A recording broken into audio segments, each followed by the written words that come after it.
The Earth is a special place with life and terrain unlike any other planet. This is due to our specific location in the universe and how the surrounding cosmology affects our planets. The constant rotation of planets and stars around us allows for such complex life on our stationary planet. These cars are speeding at about 40 to 50 miles per hour, speeds that make things like hair and clothes fly in the wind. If we live on a planet hundreds and thousands of times larger than a car and spinning 1,040 miles per hour, how come we don't feel the same effect? The Earth is a stationary planet. This means it does not rotate or move in any direction.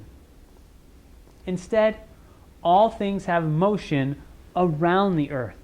NASA has used the geocentric model in their calculations for years. So why have you been taught heliocentrism? I'm Dallin Urey, professor of astronomy here at Rollins College, to answer that question. Now, the Ptolemaic system, otherwise known as the geocentric model, revolves around the idea that the Earth remains stationary while other celestial bodies revolve around it. And this leads into the idea of seasonal rotation. The sun's rotation around the Earth is why we have seasons, periods of time when the sun's closest to certain locations on the Earth, because the sun does not rotate around the northern and southern parts of the Earth.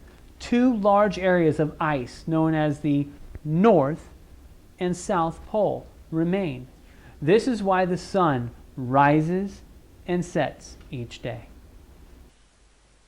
When dealing with gravity, forces, or inertia of bodies, and particularly Coriolis forces, we cannot see anything, and they have to be expressed mathematically.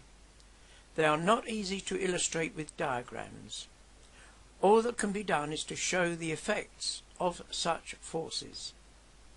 It is therefore sufficient to say that cosmologists interested in the Machian principle have examined this subject of protophysics and find that they do produce exactly the complex movements that we see today in the cosmos.